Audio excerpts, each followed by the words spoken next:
So we hope you had a chance to have a break in the course of your lunch after a very intense morning, and it will be a very intense afternoon. I will repeat a few technical information. You can type your questions in the chat, and if you wish to use the interpretation service, you can click at the bottom of your Zoom screen and enable interpretation. Let me also add that at the end of the conference, you will see on the screen a very brief questionnaire to see how satisfied you are with the workshop. It is, of course, anonymous. It's just 4 or 5 questions, but for us, it is very important because we wish to constantly improve in the organization of similar events. Now, this afternoon, we will have 2 sessions with a 15-minute break between the 2 sessions, and I will now introduce our first speaker. Federico Gaspari, in his presentation, mentioned the Dublin City University a good few times because DCU does a lot of research in the field of translating and interpreting technology. And so our first guest for the afternoon is Jos Moorkens, an assistant professor at DCU and a researcher at the ADAPT Center and the Center for Translation and Textual Studies of DCU. His presentation is entitled "The Route to Kanjingo, Developing an Accessible Multimodal Translation Interface." Josh, the floor is yours. Good afternoon, everyone. I might turn down my volume just so it doesn't, you don't hear an echo of me. If there is, please let me know in chat. So I hope everyone can hear me fine. I'm another of a series of people with lockdown beards. I noticed the last 2 suffer from it too.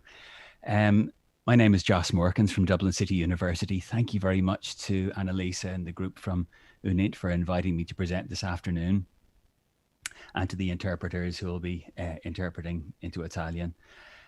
So I'll be presenting about the route to Kanjingo. Kanjingo is a name that we gave to a series of translation interfaces that we worked on in Dublin City University.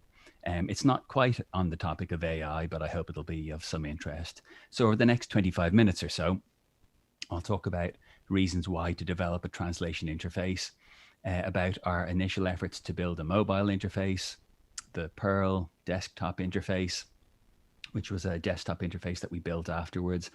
And then the final main interface that we worked with, which is called Kanjingo Flow. And finally, I want to end with some lessons learned, or why not to develop, or why to not develop a translation interface. But reasons to do so. At the start of this work in 2013, 2014, there was thank you very much. You can hear me clearly. At the start of this work in 2013, 2014, we carried out a survey of roughly 400 translators to see what they would like to see in a post-editing interface. And one of the unexpected results that we found was that despite 20 years of development, respondents were unhappy with their CAT tools. Now, you do have to bear in mind that this was carried out in 2013, 2014, and things have moved on since. We saw Luca present about MateCat earlier. And perhaps not all translators who worked with Trados had moved on to Studio at that point, even though it had been available since 2009. But a point that was intended to help translators so much as sorry, I can hear an echo here. I'm going to try this, turn this off. So much as to help the industry itself as a larger entity. And this echoes something that Melvin Kranzberg said as early as 1986, that technology is neither good nor bad, nor is it neutral. So a technology embodies a worldview. It has certain intentions. There's, depending on who it's made for, what the focus is in the development. So one reason to work on an interface is to try and foreground the users. Also, productivity isn't enough. So we know when MT is incorporated, it needs to be high enough quality to be useful, and it should ideally be predictable. So you should have an idea of how useful or how good the quality of the MT will be. But experiments with post-editing showed heightened cognitive effort by trying to incorporate the source, the target, plus the MT input. So we wanted to think about things further than just productivity from an interface. Technology also needs to be usable and satisfying. It should follow established interactions. So, for example, using the likes of Control-C and Control-V for copying and pasting. It should afford good behaviors. So good behaviors should come naturally, as opposed to having to get used to behaviors that are sort of difficult and awkward, which many of us do with our translation or other tools. And it should be enjoyable to interact with. Also, accessibility was seen as a problem for blind translators. So Silvia Rodriguez Vasquez and Fiorenza Milito, who's involved with the organization today, published work in 2016 that found this. And Wojciech Figiel from the University of Warsaw, who has written and spoken about this to a great extent, he's written about the access to technology, meaning that the gap between blind and sighted translators is growing. So these are things that we kept in mind increasingly as time went on. Oh, of course, I forgot my little highlights there. So the first tool we developed was a mobile tool. And this was very much led by Sharon O'Brien from DCU, who had the idea to develop an intelligent prototype app for smart devices for post-editing by volunteers. So we wanted to encourage the faster and more efficient delivery of machine-translated content, harnessing the power of the crowd, which was very much in vogue at the time. And my initial ideas for it were to do with landscape orientation, Scrabble-tiled words, easy movement to change word order. But the initial prototype was web-based. This is the screenshot you can see here. And it was based on some ideas that Sharon had got from Mirko Plitt, then with Autodesk. So we did some initial experiments with this. So I had a crash course in usability where I read about Jakob Nielsen's 5 users for the maximum effectiveness for a cheap and quick impact in usability study. I built a usability sled, much like the sort of one in the picture here with bent latex plastic. So you could sit the phone in and you could record the face of the user and also see their gestures. We used Think Aloud protocol, a pre-task questionnaire, debrief interviews. I read about reading tendencies, maximizing of screen space, haptics, buffers for gesture and touch. And after all that, we moved on to a purpose-built interface. It was iOS native. The reason being that we found that there were problems with storage functionality when we were working with a web-based tool. So this is what it looked like. You could log in. Then there were an offer of language pairs to work with, then the text divided into segments, and then the editing interface where you could touch and slide words to change word order. Of course, this was a big problem in the SMT era.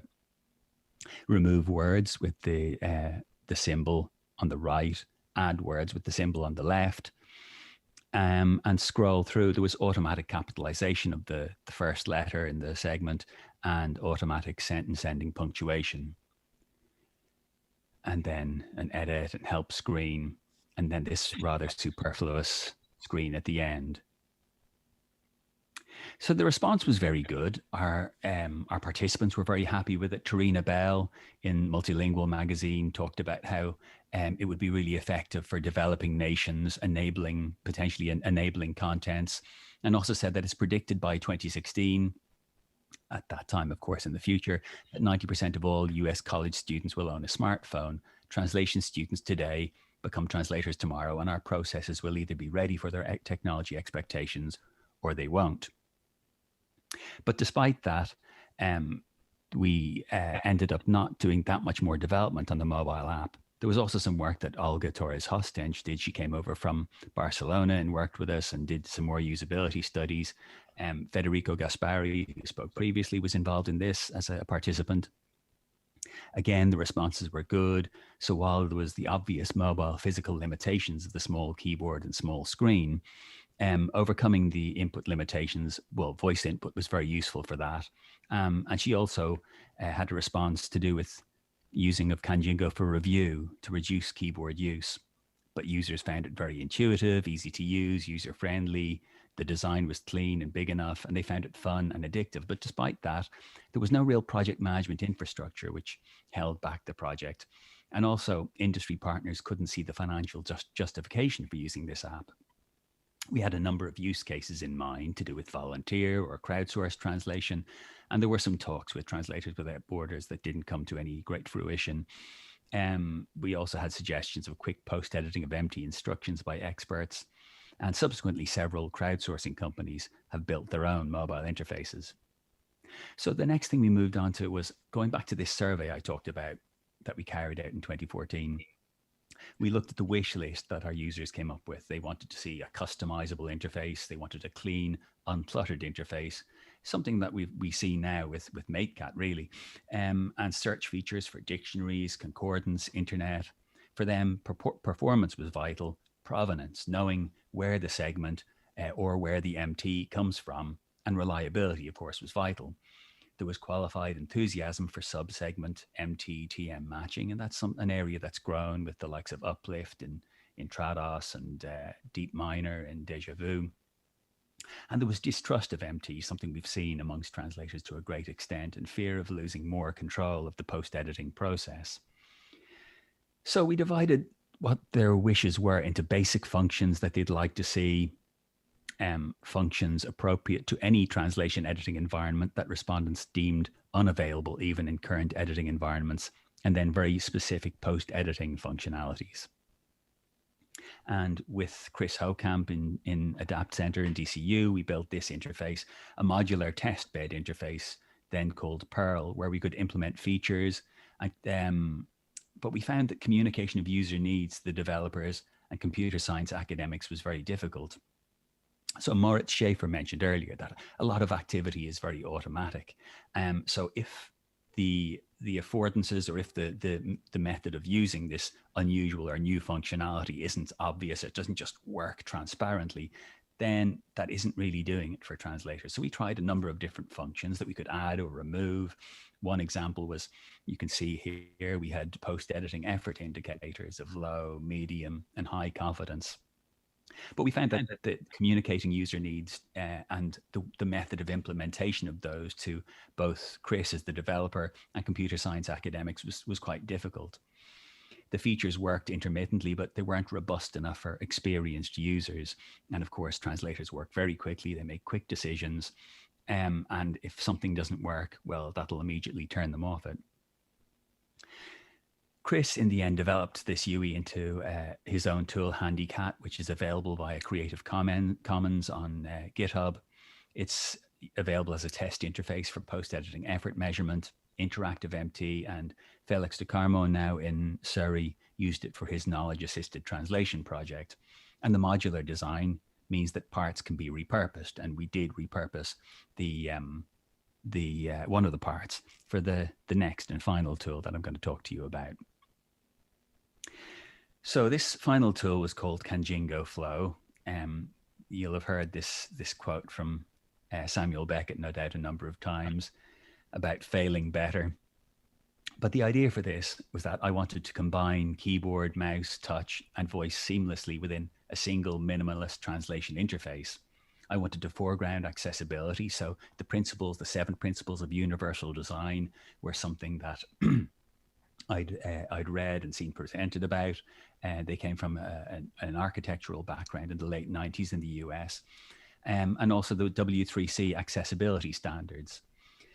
We found in the past that we were begging for development time and trying to get it where we could in between other projects. So it was important to properly fund this. So Science Foundation Ireland gave me a Technology Innovation Development Award.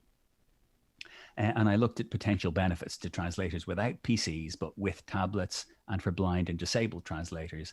My assumptions were that there would be increased global connectivity, which I think has proven to be the case, and the popularization of touchscreen monitors. And I wasn't quite on the ball there.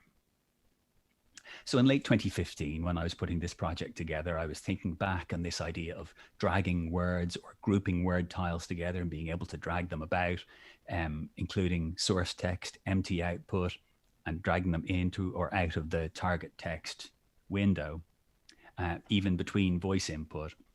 I thought this might be useful for proper nouns that aren't necessarily or that are difficult to translate in by MT. So proper nouns, names, surnames. I've thought of focusing on the landscape view and try to have this mixed mode of editing. Something that's key in universal design is this idea of progressive enhancement, an option of adding or removing features, or a graceful degradation, the opposite of it, so that it will work with different browsers from different eras. If it's being web-based, in which we made the decision to make this tool, we didn't want to constrain it to a single operating system. Then for accessibility, I intended to incorporate simple voice commands.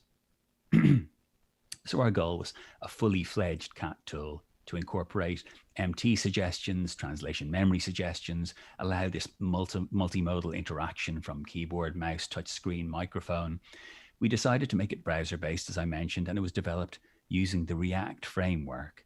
So React is a framework developed by Facebook, but it's open source, and it incorporates the accessibility features that we were looking for. We took the module for XLIF parsing from the previous Perl tool, so it was XLIF compliant right up to 2.0, which was just being ratified around the time. And like with the other tools, it was instrumented, so it logs user activity, which is very important for testing. And we used agile development cycles. So what that means is that we had a prioritized list of features and functions to work on, and then we would work in 2-week sprints and then revisit, reprioritize, and work again. So the tool we developed had 3 main interaction modes, or has rather.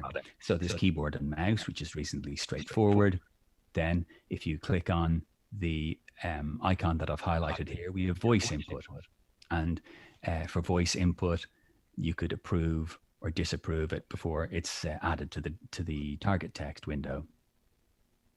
Then when you click on this icon, we have touch or tile mode, where you can move the word order about, shift words from the source to the target, or remove words or edit specific words. Then some progressive enhancement with the addition of comments, of lectin lookup that came from BabelNet, which is another Rome developed tool by Roberto Novigli that's European funded via an ERC. And search, global find and replace. We also had functionality whereby in the left side window, you could look through all of the whole text with the current segment highlighted. So the results of the initial user testing, and this was carried out by Carlos Teixeira, who I think is present today. We worked with a number of Irish translators, 10 translators, and they were working from French to English and Spanish to English. Carlos measured using the internal logging feature, but also screen recording as a backup, keyboard logging, voice recording of interviews. So for the first round, we found that the edit distance surprisingly was becoming less for voice than it was with keyboard and mouse, because voice is more free. So the expectation is that you might vary more from the machine translated text that's offered. So this was all for post editing. For touch, there was even less as edit distance. We didn't measure quality, but we did feel that they were under editing for touch. The edit time in words per second in terms of the total productivity was improved. But again, there is this question mark about quality. But it was we were pleased initially to see that there was a mix of voice and keyboard and mouse being used in the free mode. You can see the characters being produced per source word in the free mode here. So in terms of user feedback, initially of the 10 participants, most preferred keyboard and mouse, with one saying keyboard, mouse, and voice worked well. But after we did some further tweaks, improved things, improved the touch mode, then more people tended to prefer touch and found it more usable. So overall, the user feedback was positive. The editing environment was well accepted. The voice input was said to be surprisingly good and useful, with touchscreen proving that it had potential for further exploration. And we had a to-do list that included translation memory matches, concordance, and join and split segments. And then finally, I want to talk about the accessibility functionality. So for accessibility, we wanted to follow, as I mentioned, the web accessibility principles to make sure that our tool was operable, that there was enough time to read and use content, it was easy to navigate, to find content, that all functionality would be available from a keyboard, perceivable, so that there's text alternatives for any non-text content. And I'll talk to you in a moment about the labeling. Content that can be adapted and simplified, understandable, web page behavior is predictable. And that means that everything can be used using, or could be understood using screen readers, which is the most common accessibility tool used by blind or partially sighted translators, and that they wouldn't be lost within the interface. And robust, it needs to be compatible with current and future browsers and with assistive technologies. So I've shown you this interface before, and this is the voice recognition output view. Now, anything that wasn't labeled on screen was given one of these ARIA labels. So this is a simplified version of how translators could navigate the tool. So the ARIA label attribute is used to define a string that labels the current element, and it's used where there isn't a text label visible on screen. If it's visible on screen, the screen reader will read it. So, so screen readers are of different types. We're all able to understand and read these ARIA labels, and it was very helpful, but it should also work with Braille readers. So the test that Carlos carried out with 3 blind translators and 1 partially sighted translator involved internal logging, a frustration report, a post-task questionnaire, and then he carried out a Skype interview with them. He used an article with a multilingual corporate magazine as the source text, split into 4 different groups of texts. And it was translated from English into German, Italian, and Polish, pre-translated with Neural MT. This is the text that they worked with. So the results were all positive. This is just an example of one of the questionnaire results, that they said it was very easy to learn the system, extremely easy to use, controls simple to figure out, did what was described. It was, they even complained about the unnecessary additional description. So maybe we were too assiduous with the ARIA labels. They felt comfortable using this system, with a small complaint about switching between focus and browse mode, and they felt they could become productive using this system. And we questioned about a lot of different attributes, and they were almost all positively answered. But what was almost most interesting were the free comments. So I'll read out a couple of them to you. Keep up with your excellent job. I'll be very happy to assist you with it. The community of blind translators is eagerly waiting for the results of your efforts. There are many of us who decided to drop out of the profession simply because Trados isn't accessible. If you include those things I've mentioned, I think I could start using the tool from its day one. I hope that the tool could be made publicly available as soon as possible. But one comment that was positive but gave us pause: we don't want a separate CAT tool for us. We want a CAT tool that's accessible and easy to use for all. So this is the question. The world, does it really need another CAT tool, or should we try to push for accessibility within other CAT tools? And certainly I've spoken to tool developers about it, and those that aren't accessible say that, they would like to make them more accessible, but it's further down the list. They have higher priorities. But ideally, all CAT tools would be accessible. At present, I think the most accessible is Fluency Now. More free comments. This tool can become the future. Efforts should be made to fund its continuous development and improvement, as it might open up a world of possibilities in the translation field for blind and visually impaired individuals.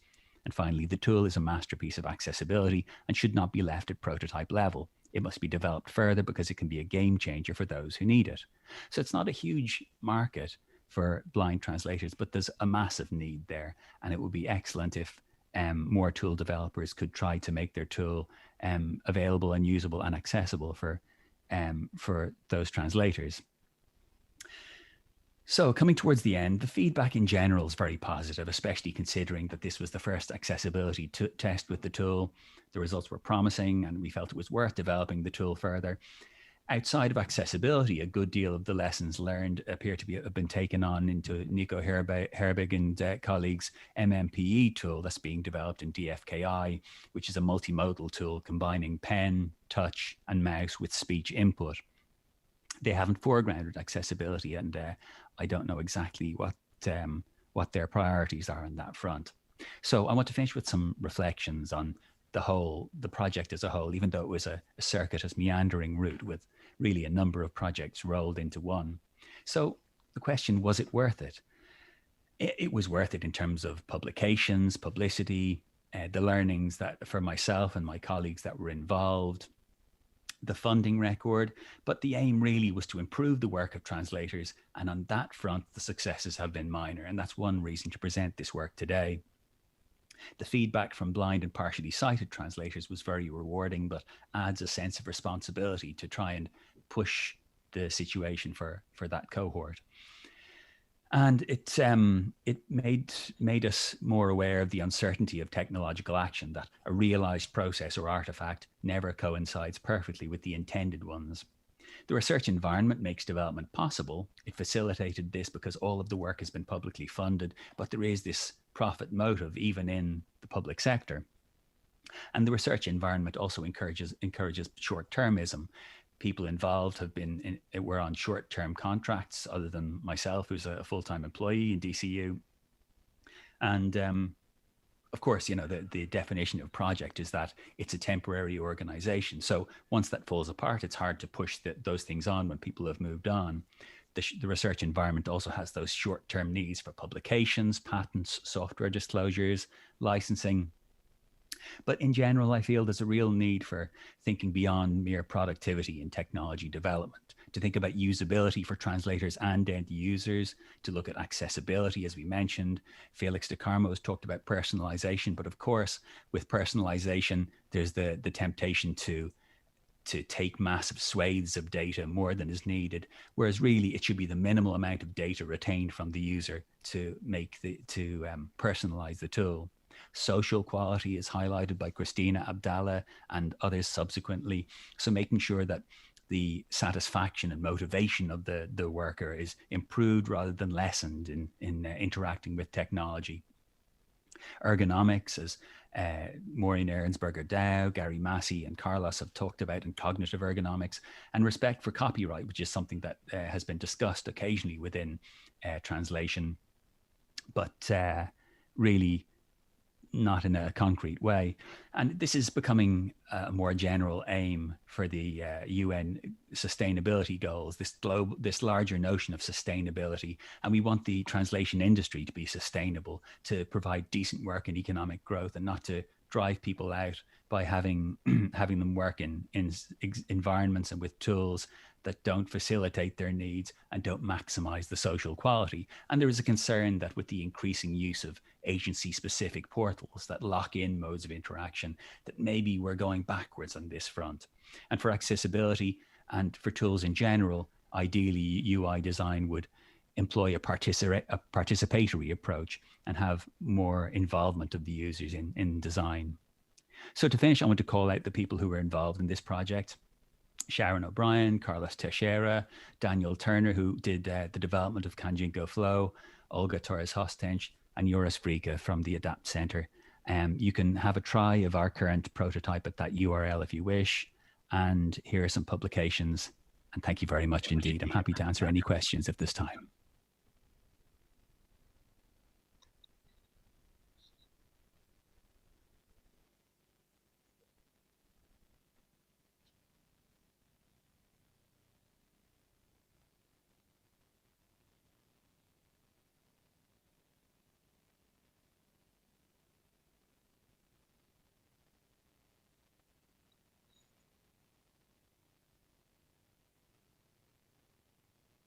You can write your questions in Italian. That would not be a problem.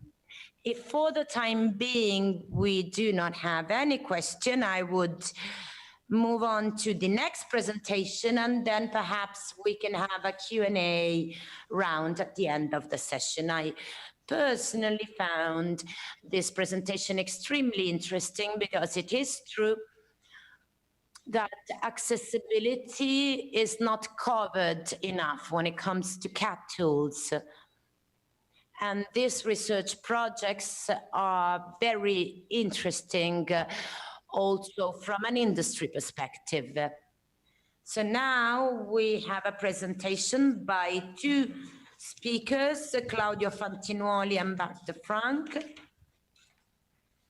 They are both professors, Claudio Fantinuoli from the University of Mainz and Bart de Francq from the University of Gand.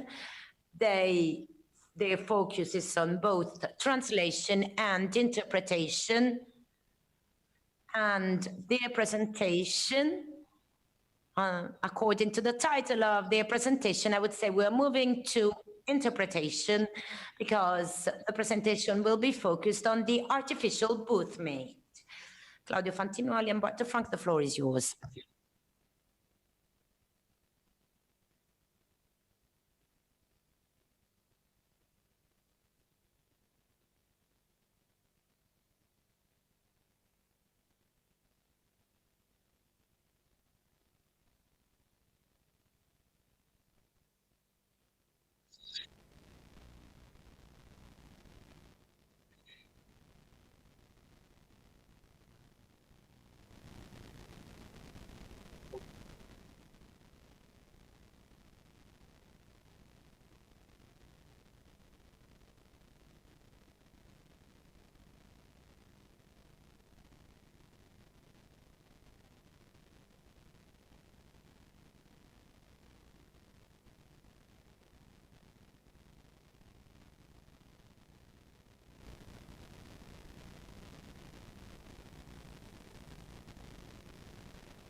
can have a positive, actually has a positive impact on the precision, on the quality of the interpretation.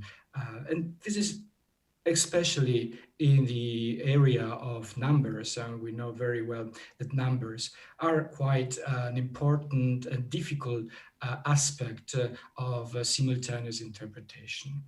If we look at the research in corpus studies, interpretive-based corpus studies, corpus-based interpreting studies, we can see that there is quite a high number of errors that interpreters do while interpreting speeches with numbers. And we can see a difference between real-life corpora collected where the precision of interpreters while working with numbers is quite high. Collard 2019 attests more or less 79% of precision, which is high, but it means 21% is still an error. If we look at the experimental setups, we see a quite big window of precision going from 30 to 70%. This depends on several factors. The participants, very often they are students, but also the fact that we are in a not a real context, and normally in experimental setups, the interpreter is working alone. So working alone without this possibility of visual aid, for example, you know, in the booth mate can jot down some numbers for the interpreter working in that moment, helping him or her coping with the difficulty of numbers. So the question is, everything indicates that without a support, the quality, for example, of numbers is lower. And in real life, yeah, what happens if the booth mate is not cooperative, so he doesn't want to help the interpreter, he can't help the interpreter, it has a break, or if we think about remote simultaneous interpreting, where we work very often alone with the booth mate in another place and so on, what happens there? So the basic idea is that artificial intelligence tools can help interpreters become sort of artificial booth mate. The idea behind it is very, very simple. The computer listens to the same channel as the interpreter. Depending on the system, we have heard today, this morning, the different systems that we can use. We have, let's say, a transcription, real time, a transcription, and then some parsing model that try to take out the information that can be useful for the interpreter and prompt the interpreter in real time with such suggestions. And then we have a visual support of the interpreter. In our project, we have several questions. The first is to test the ergonomics of system. We present briefly the system we've used and developed, and try to understand how the human-machine interaction, how it works, does a full transcript of what has been said by the speaker, maybe with highlighting this, what we call unit of interests. Normally there are numbers, terminology, and entities, proper name. Does this work better than a system that just prompts the user with this unit of interest? What are the differences?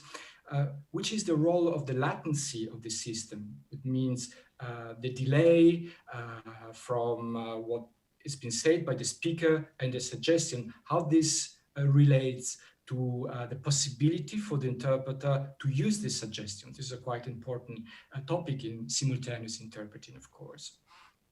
And then all questions about the user interface. What is the best user interface? The way suggestions has to be shown to the interpreter so that the interpreter can make the most of it, be less distracted, and so on. Of course, we test also the systems, the precision, the recall of the system. This is quite an important aspect. And we try also to understand from an interpreting studies perspective how users, interpreters, actually react or act together with this system during the interpretation. And of course, this is quite easy to understand. We try to measure what is the impact of the use of these tools on the overall quality of the interpretation. This is, of course, quite important. Just a couple of information about the tool we have used and developed is Interpret Bank with speech recognition. This tool has two ways to present the results. One is, as I said before, with a running transcription and highlighted unit of interests. The second one is just showing the unit of interests. The information that are highlighted or shown can be taken out of a database, mainly, for example, if it's terminology, out of the user's database, or the user's uploads he or her own database or with terminology for a specific event, and this is taken out by the system. Or we are now working on automatic way to detect the units of interest without any background information. as far as this tool is concerned, and the precision that we measured is around 81, so 80 to 96% in the case of numbers. The difference is quite big, depends on many factors. Of course, we are dealing with speech recognition. It has mainly to do with accents, way of speaking, but also with some specific aspect. For example, for lists of terms, our system has problems, as humans also have problems when there is a long sequence of numbers, keeping the numbers separated and so on. The latency for numbers, which I have to say is smaller than for terminology, because the process that we're doing in the background is for numbers almost not very big.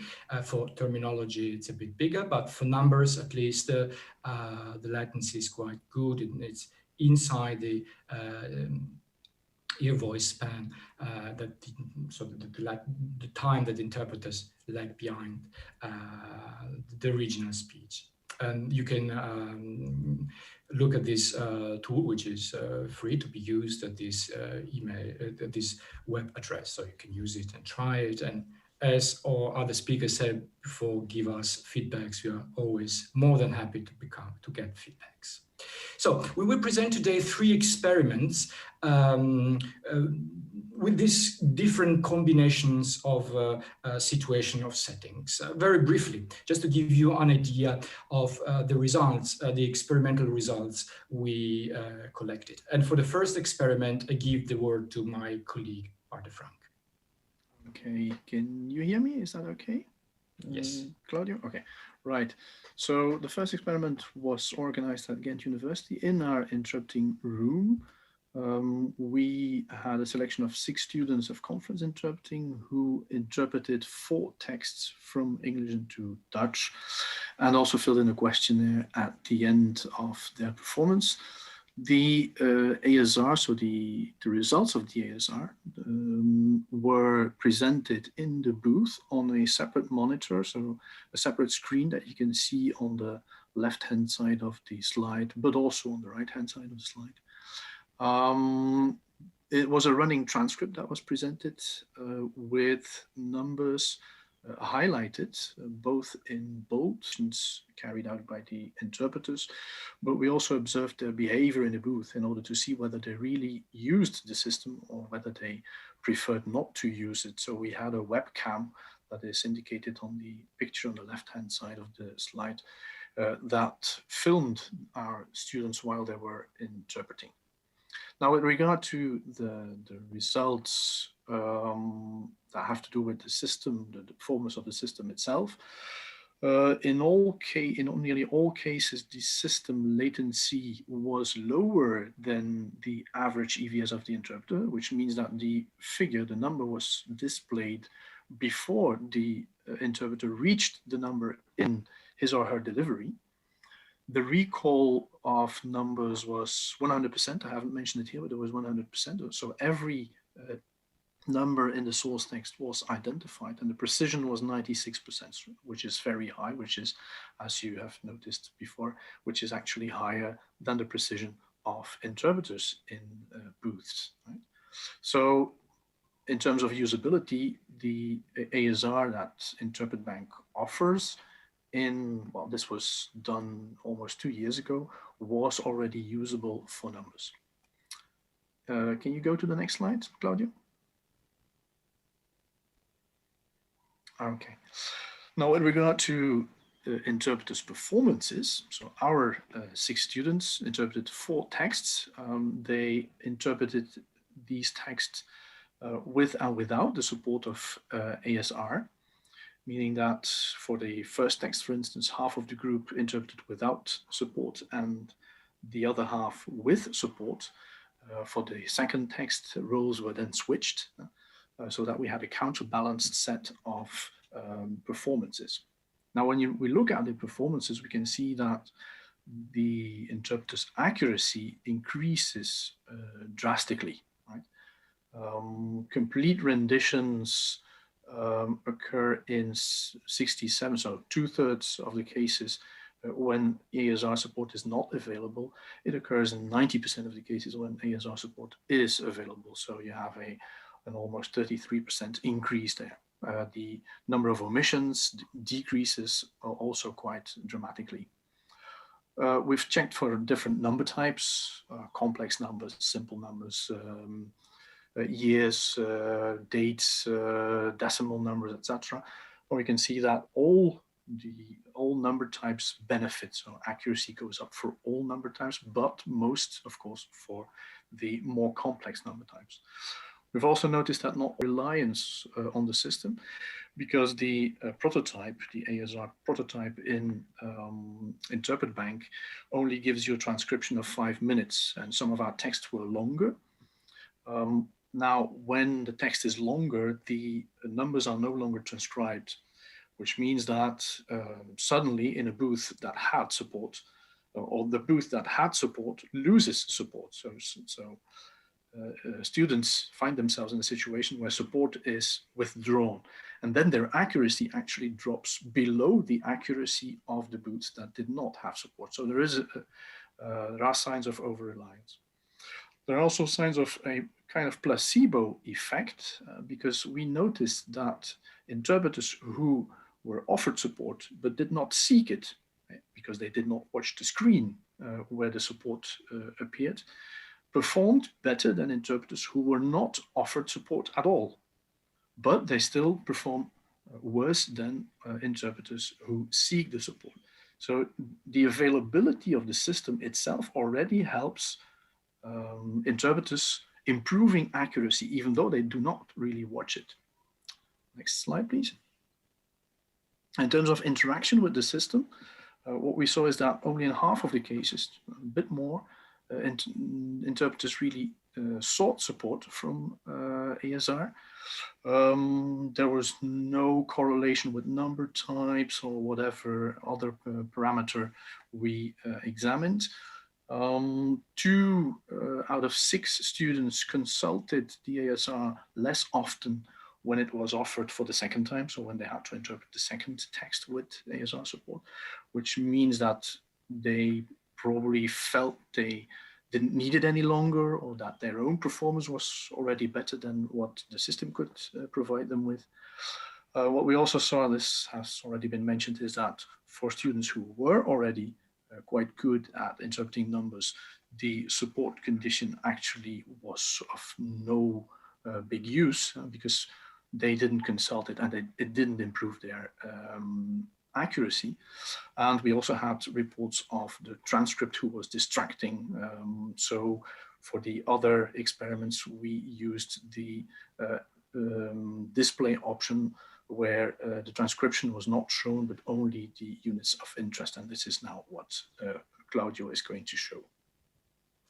Exactly. Very briefly, the second experiment, if you want, is quite similar to the first one, was conducted at another university, University of Trieste, with another language combination with a higher number of students. But the most important part was that in this time, as you can see in the screen, we had only the unit of interest. So we didn't have the whole transcription with the unit of interest highlighted, but just the unit of interest, one after the other, shown as you see here.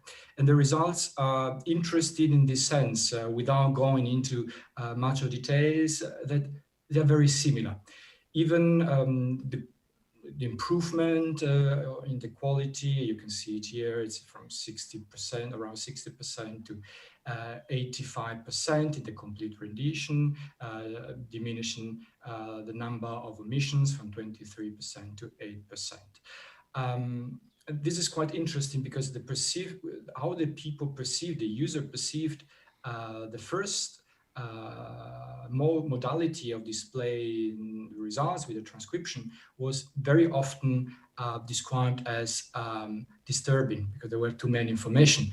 Just for your information, the idea to have the whole transcription was to have also contextual information with the numbers, just not the numbers. At the end of the day, the amount of improvement is very similar in both area, and with both kind of display of these suggestions. As I said at the very beginning, a big problem that had people from the system, from a technical perspective, but also from a cognitive perspective, the users, when there is a list of numbers, if you want, could be a very useful feature for the interpreters if you have a list of numbers. But having list of numbers, so numbers said one after the other from the reason I cannot remember now the text, this created problems both for the precision of the system. This is why we have this lower 80-something% of precision of the recall of numbers, or the precision, sorry, of numbers. It was because of these lists. And this made the difference in percentages that you see here to the other experiment. Even if the tendency is the same, the difference, the absolute numbers, is because of these parts where there were lists. This was the second experiment, and it more or less confirmed everything that we discovered in the first one. The third experiment, we changed it a little bit. We added the terminology, and this will be presented by Bart again. Okay, so the third experiment was also run in Ghent with students from Ghent University and also from KU Leuven. 4 texts interpreted from French into Dutch. So, and again, another language combination than the ones that we tried before. We prepared 4 glossaries for this experiment. So for each text had its own glossary that we uploaded into Interpret Bank. These glossaries were consisted of 150 items, which were domain specific to the topic of the text, and 15 of these items more or less occurred in the texts that were presented. So we really tried out an ecologically valid setting, because we wanted these glossaries to be much bigger than the amount of terms or the number of terms that would occur in the text themselves, in order to simulate real conditions in which your glossaries are probably bigger than what your speakers will use. And we also presented a questionnaire to the students. Again, as far as the system performance is concerned, the system latency for terms was this should probably be inverted. The system latency for terms was a bit longer than for numbers, and in many cases it was much longer than the EVS, which poses a number of questions in terms of usability, of course, because the term didn't appear quickly enough on the screen in order to be really usable for the interpreters. Interpreters had to wait for it. The recall here was weaker than in the first, so the recall for terms was weaker than in the first experiment for numbers, because it was situated around 70%, and the precision was 81%. So 81% of the terms came out right from the system. Then in terms of results, again, an increase in accuracy, as you can see. And actually, there are 2 types of complete renditions in this setup. You can either have a complete rendition of the term, which is a correct rendition, but which is not the term that you have stored in your glossary. And then, of course, you also have a complete rendition that corresponds exactly to the one that you have stored in your glossary. So we made a distinction between the 2 types of renditions. And what we saw is that actually the rendition, which is identical to the term that is stored in the glossary, that this type of rendition increases a lot in the interpreter's performances, which is of course unsurprising. But as you can see, the number of items doubles from the non-support condition to the support condition. Again, we saw the same placebo effect as in the case of numbers. I'm only reporting here on the terms. We saw the same placebo effect, so people who are offered, so interpreters who are offered the system but do not use it, tend to perform a bit better than people who are not offered the system at all. Which of course raises very interesting questions, very interesting psychological questions of human technology interactions. And this more or less is in line with what students also reported as the system being a kind of safety net. So the safety net is there, and they seem to be feeling more comfortable interpreting because the safety net is there, even though they don't really use it. Yeah. So the conclusions of these three studies are fairly straightforward. The system performance seems to be good enough for numbers, but has to be improved for terminology. Interpreters' accuracy improves in all experiments, but not for all students. Usually the improvement is less significant for students who already perform well, which is of course not very surprising. There are psychological effects involved that are, to me, as a researcher in interpreting studies, are extremely interesting, and should also be extremely interesting, of course, for people interested in technology. There is an effect of over-reliance, which you could also categorize as a psychological effect, of course. And we have already tweaked the ASR a bit, in the sense that we've removed the full transcript, which was felt to be distracting, and went for a units of interest only approach. And we also feel that training could improve the interaction between the interpreters and the system itself. Now, what are we going to do next? Of course, we will have to improve the ASR in terms of precision and recall, and also in terms of design features, layout features as well. This is one of the reasons why we have launched a survey on the ergonomics of this artificial boothmate.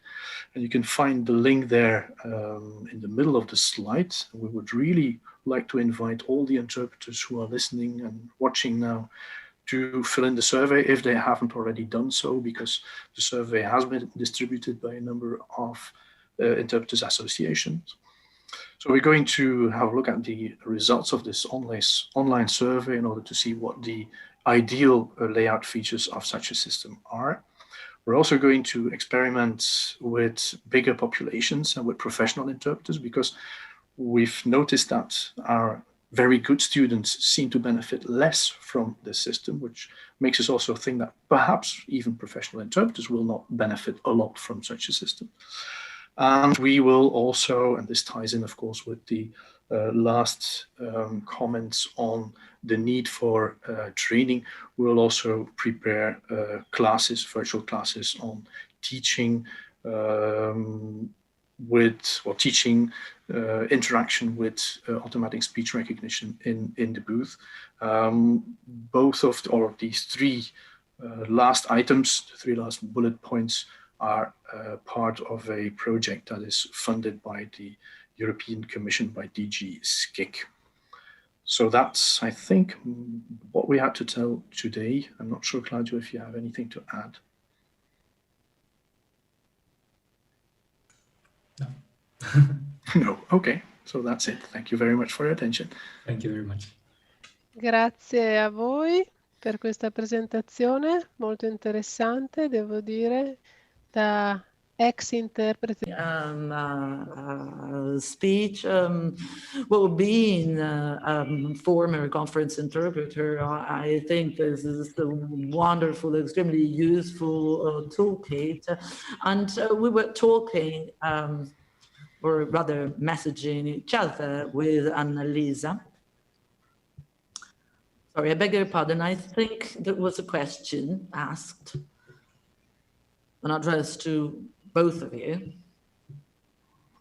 Now, just give me a second to understand this question.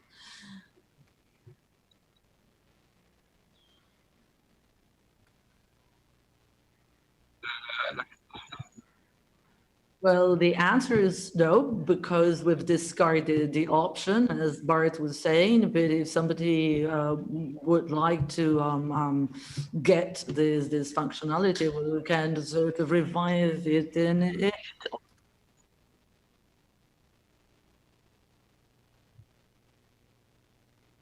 Well, experiment number 1, rather the results were published by Bart and myself on. It was Target.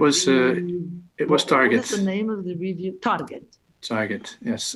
So the first experiment was published in Target. It's Target online first, so it hasn't been published in paper form yet. The second one, I'm not sure, Claudia, you'll have to jump in.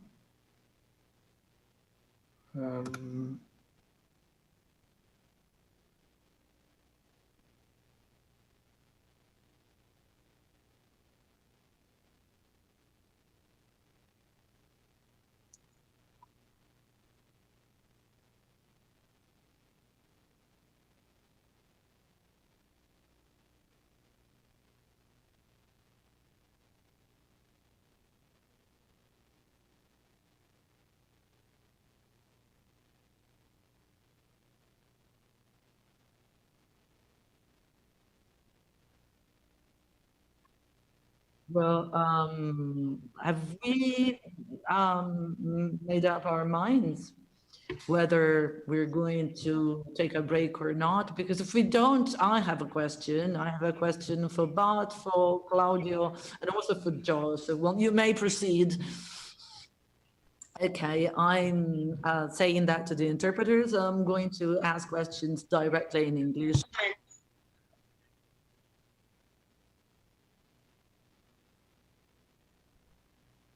Highlighted the concept of accessibility is really very important to me. When I may have missed this detail, but when you mentioned that you tested the various prototypes with some users, including blind and disabled users, I didn't quite catch whether they were trainees or professionals or a mixture of both. I'm asking this because we don't have a huge number, but every year we always get at least 2 or 3 applicants who are blind, and we try to give them as much support as possible, but they do encounter some difficulties when it comes to using translation software. So if you could tell us something about that, that would be really useful. Yep, they were professionals. And sorry, I'm echoing again, so I'll turn this off. Yes, they're professionals, and it was Carlos that had direct contact with them. But one of them was a person who blogged as the blind translator. In fact, I probably shouldn't say who they are individually at this point, but yeah, they're professional translators who are frustrated by their attempts to work with other CAT tools. And is this prototype that you have developed, can you work together with existing software? I mean, can you use it to access other software like SDL, Trados, or things like that, or do they not operate together? No. You could potentially export from Trados in XLIF format, then import into this tool. But no, they wouldn't work together. So, I mean, that's one of the problems with it. And really, that's why probably the best option for me going forward is to advocate rather than try to push this project further. But there is that feeling of responsibility towards the existing participants, and it's hard to know what the best way to try and facilitate them would be. Yeah, so there's obviously still scope for a lot of work on that. Yeah. Okay, well, thank you very much for that. Thanks, Annalisa. And my other comment to Claudio and Bart was on I think it was the second experiment, but it probably applies to all 3. When you mentioned that you had a webcam that was recording the movements of participants, what they did, etc. I was wondering, did you also consider using eye tracking technology to actually see the exact point in time when they read a word or fixated their attention on a specific item, because otherwise, I mean, can tell you at least if they're keeping their eyes open. And I'm saying this because some of my trainees tend to shut their eyes when they're interpreting because they're trying to concentrate really hard. But I was wondering, can you actually detect the exact moment when they're focusing their attention on a specific item if you're not using eye tracking? And this is not meant as a criticism, but it's really complex and fascinating. So we intend to carry out similar experiments in the future. So we need all the help we can get. Well, we consider it, of course, it's a bit more complex to organize, especially if you want to organize an experiment for 6 students or 6 interpreters, or 10 or 12 or 15 in one go, because then you need 12 or 15 of these eye trackers, which we don't have, obviously. So then you need to take them in succession, which also means that you will need a recorded source speech, which makes the whole thing a bit less ecologically valid. So yes, I think it would be good to do that. On the other hand, the webcams that we use are placed in such a way that we can really see the students move their heads. And as the screen, you've seen how the screen is placed in the booth, as the screen is really low on the table, we can see the screen. And there, as I recall it, there are no students who fixated the screen during the entire speech. So I think I can be fairly confident when I see the heads move down in the booth that they are really watching the screen. But of course, yeah, you're absolutely right in pointing out that we should use the eye trackers to be absolutely sure, and also to know whether, if they watch the screen, if they really watch the item, yes or no. Because that's another question. So perhaps a combination of the 2 approaches might work. Well, at least a triangulation, yes. Yeah. Well, thank you very much. That helps. It's clearer to me. Thank you. Allora, Katia, possiamo passare agli oratori successivi. So we thank the speakers. Thank you.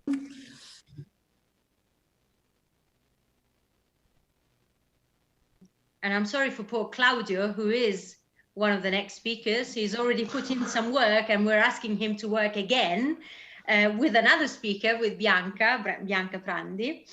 They are going to present another study on studio della traduzione automatica del parlato da una prospettiva comunicativa. Automatic speech translation from a communicative perspective. This time, Claudio will speak Italian. Both Claudio and Bianca are Italian, and they can allow themselves to run the whole presentation in Italian. I mean, even the more distracted speakers now must know who Claudio Fantinuoli is, but I owe Bianca Prandi a presentation. She's a researcher at the University of Mainz, Germesheim, but she also collaborates, or rather cooperates, with the postgraduate center of the University of Vienna as a lecturer, and she's very much involved in all the effort about new technologies applied to simultaneous interpretation. Over to you. Thank you for the introduction, or thank you for introducing Bianca, in fact. I am not good at multitasking. I am trying to share my screen. So thank you for the invitation on behalf of both of us, and thank you for allowing us to speak Italian. We will be presenting a university project from the University of Mainz. Bianca will be illustrating the project, and in the framework of the project, we will be presenting an empirical study carried out on evaluation the evaluation not of machine translation, but of machine interpretation, or what we could call the translation of speech. We will start by providing some basic information that has already been covered in the course of today, but somehow we'll show you a timeline in order to explain you why we decided to carry out our study. Then we will discuss more in detail the goals of our project called M-Interpreting, the M-Interpreting project. And then we will show you the results of a first test comparing the interpreting performance of human interpreters and machine interpreters in the context of simultaneous interpreting. We will discuss the limitations of our experiment and come up with some perspectives for the future. So I will start by contextualizing our project, and as you can see here from the timeline, it is clear what the evolution of automatic speech translation has been. I prefer to speak of machine interpreting in English because I think that conveys better the various forms of this speech translation. And anyway, the timeline shows us that speech translation has now abandoned the arena of research labs alone and has now entered the real world. It is important to say that last year the European Parliament issued an important call for tender because the European Parliament, in order to enhance accessibility, wishes to introduce automatic speech translation systems, or better, speech-to-text translation systems. And when European institutions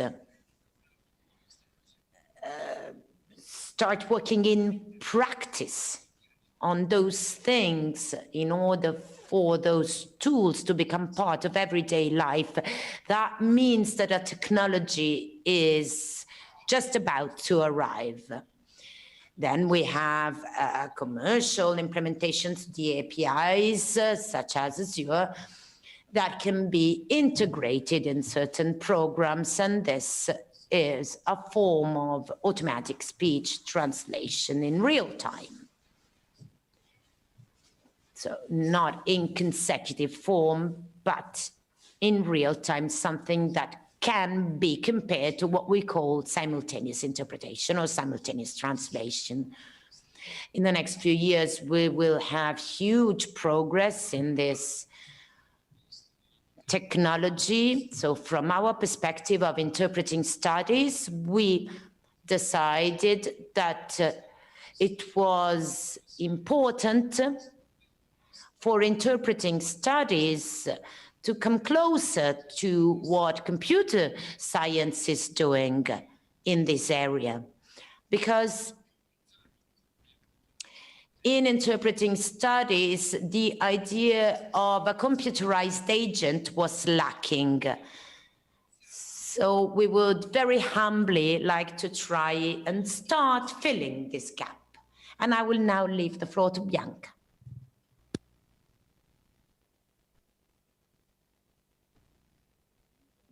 Yes, as Claudia was saying, there was a gap in research, and because machine interpretation so far has been the object of a merely computer science perspective. From the point of view of interpreting studies, automatic interpretation, machine interpretation is almost totally absent, and we still lack contributions on the implementation of machine interpreting in conference settings with their important specificities, such as the simultaneous aspect. So we would like to situate machine interpreting in a communicative perspective. So approaching this area of research from the interpreting studies perspective by putting together different streamlines. First of all, we would like to frame MI as something that is not abstract, but is situated in real communicative events. This requires studying machine interpretation in a continuum that goes from the media to the interpreter to the evaluation of the interpreting performance. And this also requires studying machine interpreting from a social perspective, and so taking also into account the ethical impact of these tools. So the first challenge is that of developing an evaluation framework, and that is very complex. So we propose an interdisciplinary approach to quality. In interpreting studies, this has been seen as a very complex approach that can be summarized as follows. On the one hand, we have an approach that is product-oriented, and on the other, an approach that is more socio-pragmatic, meaning that it looks at the communicative interaction and so sees interpreting also as a service. And there, of course, evaluating quality becomes a very complex task.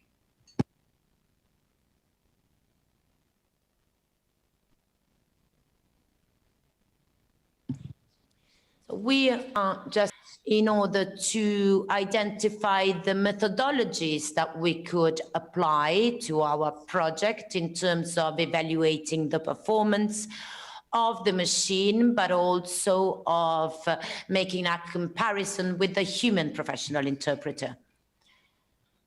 So we wanted in this experiment, first of all, to evaluate from more, let's say, lexical and traditional approach to quality assessment. In doing so, we wanted to compare the performance of human interpreters with the performance of an MI engine. What we did is we decided not to use corpora that were created for the evaluation, but rather use a sort of natural corpora and taken from real life settings. And this is what should be for us our baseline evaluation framework also for the future, in extending our approach in a wider sense. For this experiment, we picked one of the first accessible machine interpreting tools, which is the Microsoft Azure tool that is accessible via an API that you can buy. This speech translation system is a real-time one. It's cascade-based, as was discussed this morning. You can go on the official website of Microsoft if you wish to study this MI engine. When we experimentally compare a machine system with the performance of humans, we try and be at least aware of the differences in practice. Limit of our experiment is that we've used the baseline engine with no customization, which would have made it possible to adapt the engine to specific contexts. On the other hand, interpreters, the human interpreters, very likely were prepared on the subject matter they were translating. And this is an important difference.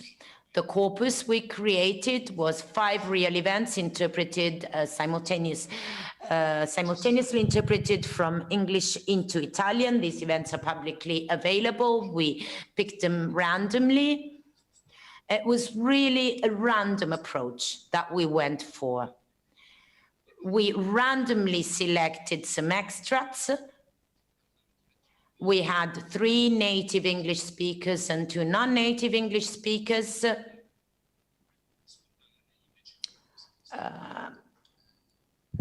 On 4 occasions, it was an impromptu translation. On another occasion, one text was read aloud. The topics were diversified, the economy, artificial intelligence, etc. A good audio quality, yet variable. And we compared the transcriptions, as is normally done in corpus-based interpreting studies. So we compared transcriptions of the source language and the human interpreter transcript and that of the machine. And then we had these transcriptions evaluated by 6 players. And for the evaluation, we chose a matrix that was developed in 2009 by Tiselius. We picked it because despite the fact that this type of evaluation made on paper does not take into account all the communicative side of the interpretation, which we know is so important in evaluating an interpretation. Yet, in these circumstances, this system makes it possible to sort of determine some of the central aspects to be taken into account when evaluating. And also, we have seen that the evaluations made by various testers were pretty aligned. There weren't huge differences. And this tells us that it is a pretty robust evaluation system. So we picked this evaluation system, which works or identifies 2 basic dimensions: intelligibility. So how fluent is the text regardless of the content, and informativeness, meaning how much information are you going to get in the target text and how correct is that information going to be in comparison with the source content. These were the 2 variables that exist in this evaluation system that was originally conceived for machine translation. It was a framework for MT, and which was then adapted to interpretation and human interpretation, in fact. So we started from this framework, and here are our results. And we were pretty surprised by the results. If we look at intelligibility and informativeness, we can see that the evaluation on intelligibility is higher for the human interpreter and sufficiently lower, with an 11% difference for the machine.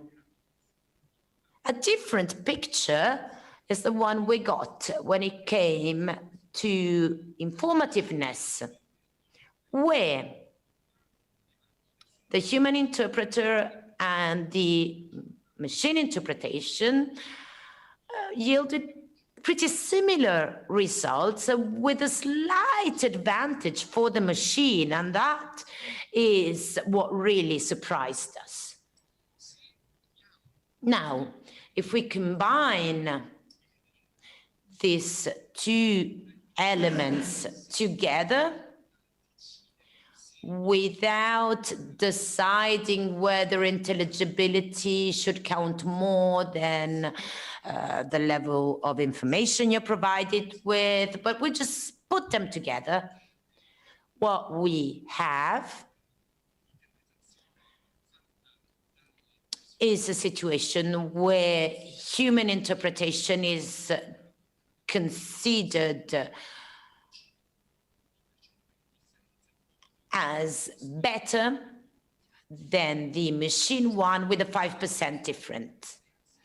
But this is, if we combine together these two dimensions, intelligibility and informativeness, which actually do not have the same importance. Federico told us this morning that quality is very difficult to, is something that is very difficult to express in terms of quantity.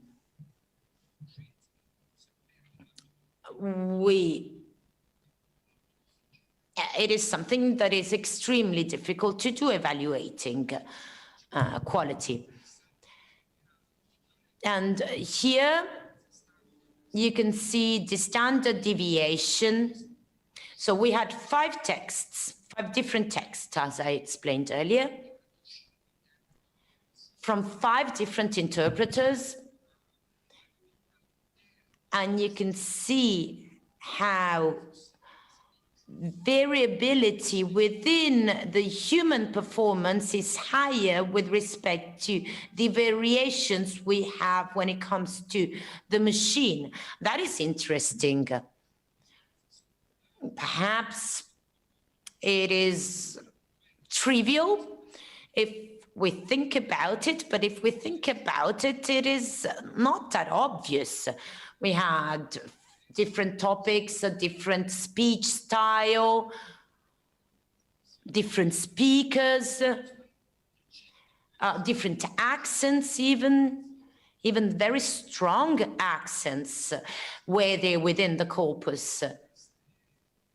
And despite all these features, the machine maintained a result that the 6 evaluators basically evaluated as similar, with very little deviations. Now, ours was a quantitative approach, but it is also a qualitative approach, because we want to understand what is happening, what's the difference between humans and machines. And now Bianca will tell you something about that. Yes, we have a number of examples that should help us in explaining how complex it is to carry out these evaluations. For example, interpreting strategies, which seem to be more important when it comes to simultaneous interpretation with respect to written translation. And we have on some occasions very important choices made by the interpreter. How are we going to assess these choices? And what are we going to reward? Greater precision, such as the one provided by the machine, or a situation where the interpreter intervenes more.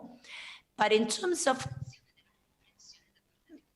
making things easy to understand for the end user, probably this is going to be more effective.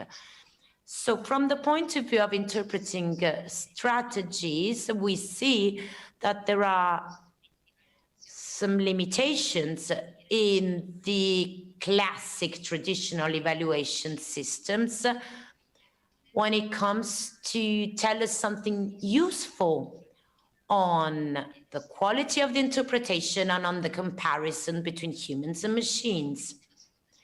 Then in the next slide here, you will see two examples of mistakes. On the one hand, it is the machine making the mistake, and on the other, it is the interpreter making the mistake. And here we go back to what Federico Gaspari, my former professor, in fact, a few years ago, was saying this morning. On the one hand, we have a clear mistake by the machine, just an absolutely apparent mistake by the machine. And then we have an example of, let's say, an optical illusion by the human interpreter, who formally performs perfectly, but in fact is making a big mistake in terms of the real content. And it is also possible that this mistake is not detected by the end user. Now, which mistake do we consider to be more serious in terms of the effect on the possibility to understand the content, and what is the biggest threat to communication? Question mark. And also, if we look at this example, we see how we tend to compare the performance of the machine with an ideal human interpretation, which in reality is not that perfect as one would think. These are two examples. We shouldn't generalize the matter, but bear this case in mind. So to conclude, our project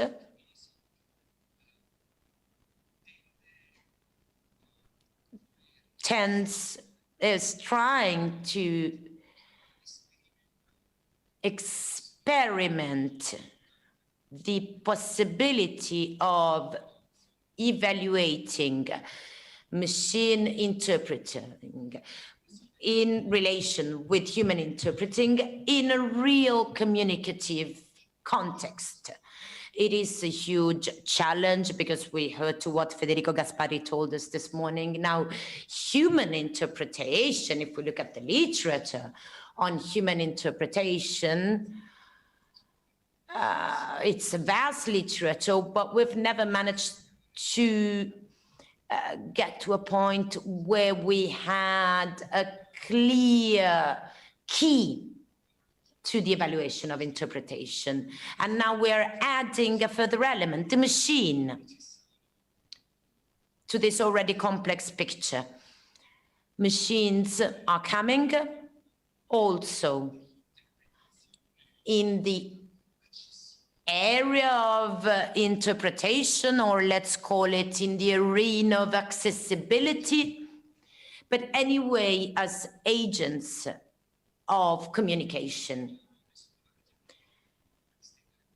Our goals at the moment are those of extending the framework, and try to build a robust evaluation system. We have verified that the quality of machine interpreting is something that exists. It is no longer something simply futuristic.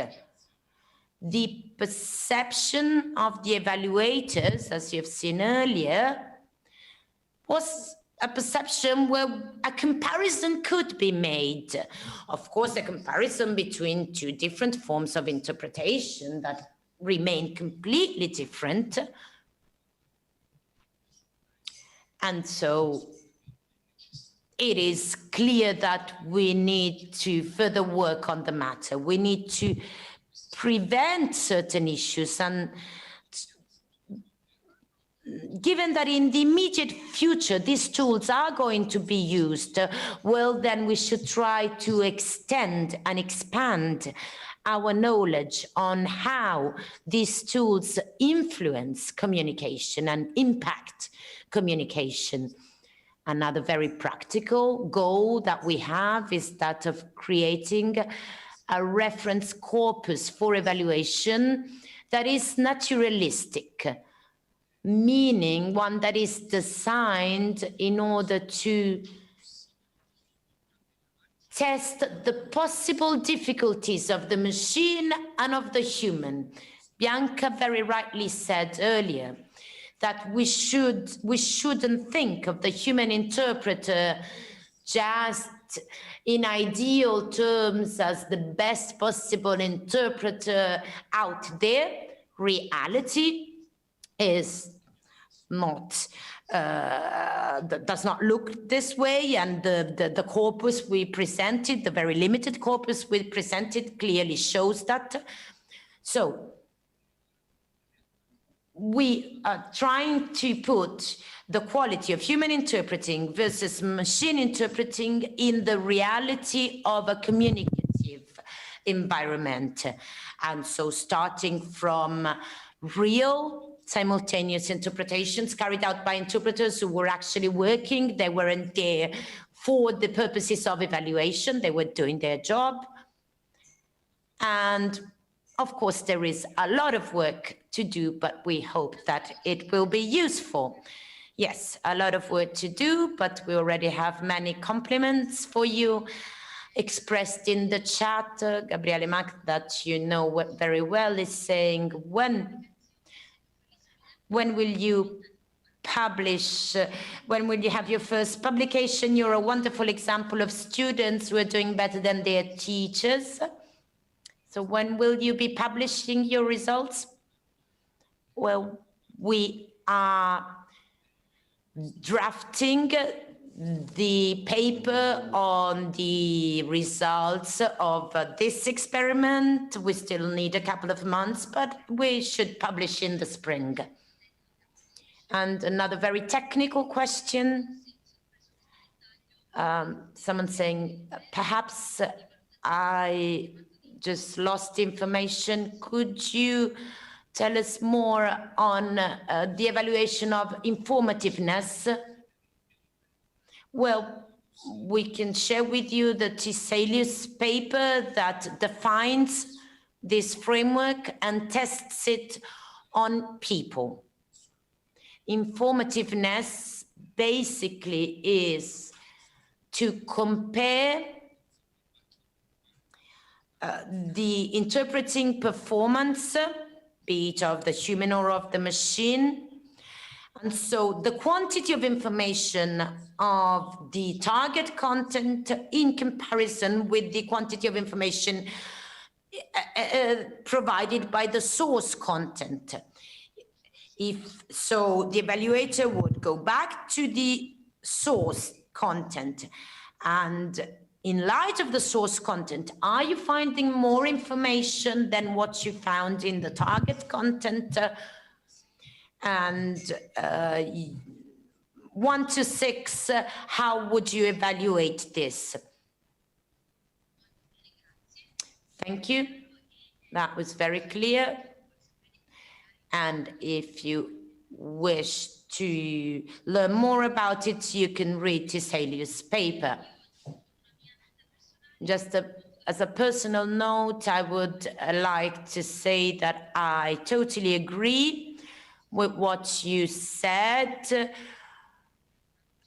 And it also applies to written translation, in having the golden standard when it comes to human translation or human interpretation. Well, you're going to have good translators and bad translators, or good interpreters and bad interpreters. And then also you're going to have good interpreters who are working in a more adequate context, where they were provided with the necessary information, where they were given time to study, where speakers are good at speaking, and situations that are completely different. An interpreter does not always perform in a similar manner. It depends on so many factors, so it is important to try and contextualize everything, which is, and this matters, which is exactly what our next speakers are trying to do. And our next speakers will be Elena Davitti and Tomasz Korbicki from the University of Surrey, who will be speaking of exploring new workflows with re-speaking for real-time interlingual communication, from human-centric to human-in-the-loop. I will just tell you a few words on who they are. Elena is a senior lecturer at the Center for Translation Studies of the University of Surrey. In the last few years, she has been focusing on hybrid translation of oral language, and she is currently the head of a project that I also participate into. So I would like to mention the project, which is entitled SMART, Shaping Multilingual Access with Re-speaking Technology. We started the project just in July, so we are at the early stages, and Elena's been working on many other things, many other issues, but you can find more about her in her bio. Tomasz is a research fellow at the University of Surrey, and he works with Elena. He is also a conference interpreter and an interpreter trainer at the University of Warsaw, and he currently works on a very interesting project that he will tell us more about. In the course of his presentation, I will leave you the floor, and thank you. Thank you, Annalisa. Thank you so much.